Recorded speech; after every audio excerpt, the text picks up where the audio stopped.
Open house sponsored by Lions Cakes, making everyone welcome.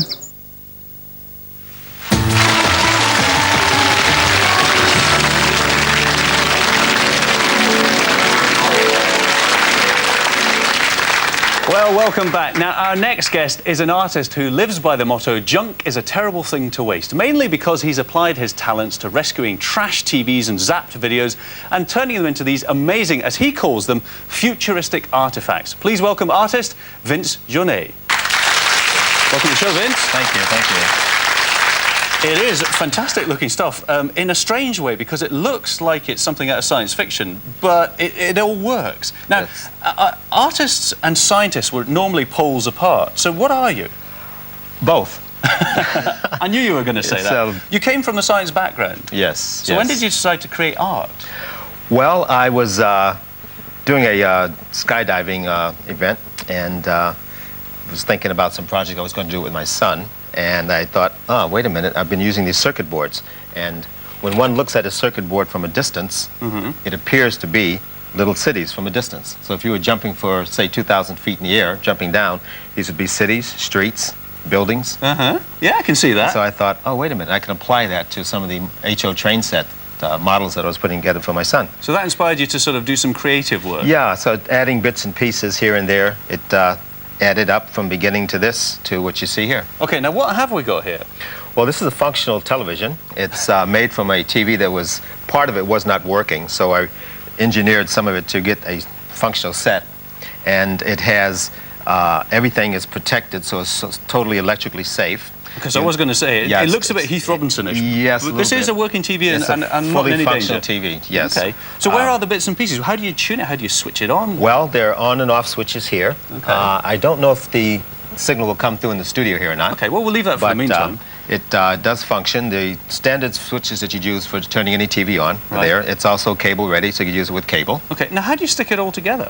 It's stuck together, basically, with a common instrument called a hot glue gun and glue stick. Yeah. Be careful not to burn your fingers. And you've got all these paints, the sort of fluorescent paints. Yeah, the paints are fluorescent and phosphorescent, meaning that these particular paints, they will glow under UV light. Okay. Or if you turn the lights off with this type of paint here, it glows in the dark. So what are you trying to create then? Because it works, it's a TV, but it doesn't look like the TV I would have in my house. Not yet, but perhaps in the future you will. Really? Is that what you're aiming at? Something that looks like it would come from the future? I think that's the result of what happens. I'm not really aiming it at anything per se. It's just something that I feel, that I see. It's visual sounds. It's when I look at a piece, say as an example, this here, it's a piece that was taken out of a cassette recorder and didn't work. However, if I were to use parts of it that still do work, I'll put a little battery here. You'll see that motor turns. And to you, that just looks like something else? So it looks like something else. As an example here, this is a halogen light bulb, or it could be a radar. All right, yeah. Okay, so you've got a fair imagination there. A little bit. Yeah. How would you go about making a TV? I mean, you start with a box, and it's all nice, all the wires are inside this nice box. Right. What do? Just strip it to bits? Disassemble it, get down to the basic components, find out what's working, what's not working. Whatever I can fix, I will fix. If it's something that's totally dysfunctional and would cost more to repair, I do all the repairs myself, or if I couldn't get a part, then I'll take it apart to subcomponents and use it into something else, such as what you'll see with these other pieces here. And do you have to sort of buy anything, or do you recycle everything? On occasion, I do purchase things, but for the most part, I'd say about 90–95% of everything I use is recycled. Right. Well, you've got a huge thing up here. A spaceship I can see, but what's it made out of? Well, have you ever bought postcards? If you notice that the frame, if you were to set it upright, and turn it on the spindle, it's a rack for putting postcards in. Right. Now, what else have we got? The tail section is a small oscillating floor fan, which when it's suspended in a pendulum, causes the frame to move back and forth. The circular piece up front, the saucer section, is the front grill cover of a fan, floor fan, which happens to be the fan here in the back. Right, okay. Now, I mean, this is artwork because it has no function as such. This particular piece doesn't have a function other than the visual function. It's what you see from a distance. It's like, wow, that's nice. Okay, but a lot of the pieces do have a function. Many of them do. These pieces in front of us here, AM/FM radio. Because of the studio, we can't get a signal in to show how it works. But you could listen to your favorite radio station. But you can listen to your favorite station. Okay, and what about this one that looks like a disused computer? That is indeed what it is. It's a computer that's been gutted, and inside I put an amplifier, which can be plugged into any stereo system, a DVD, MP3 system, and you play through the piece of art. Now, this artwork, you can see it as artwork, but you can also buy it. Yes. What would something like this cost me? I mean, this sort of TV setup, for example. A piece like this would cost about £3,000. Is that good value, do you think? Of course. You'd have to say that. You bet. Who buys them?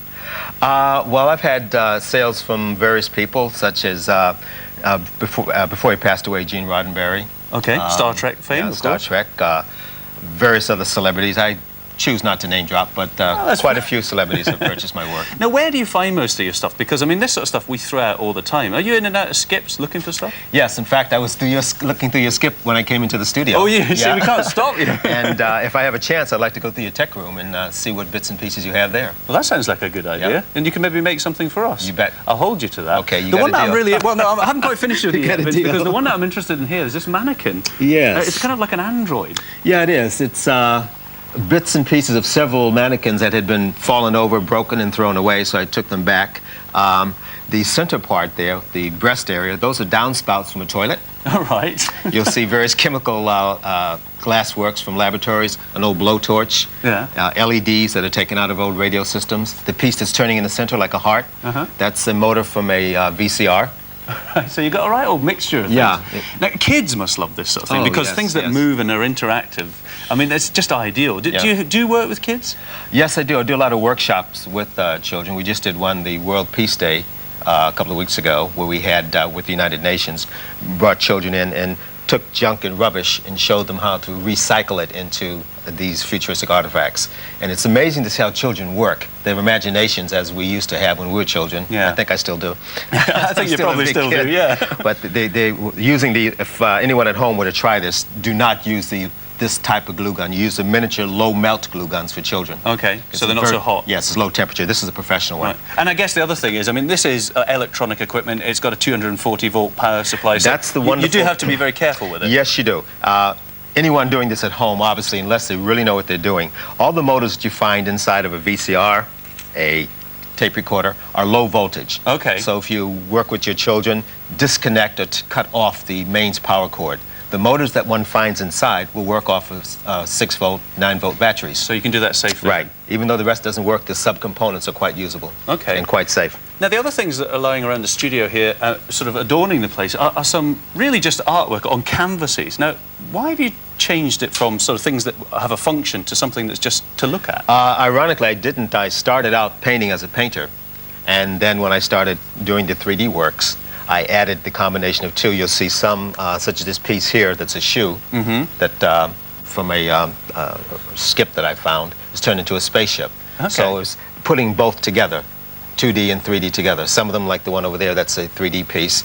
All the paintings, like the 3D functions here, are made to be seen in 3 different lights.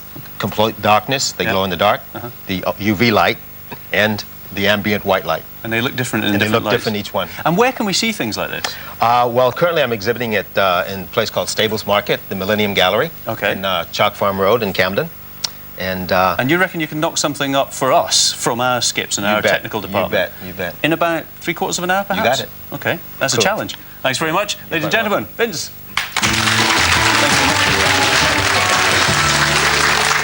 Well, there you go. That's a bit of a challenge. But it's time now for our regular update on health matters in this week's Open House Health Clinic.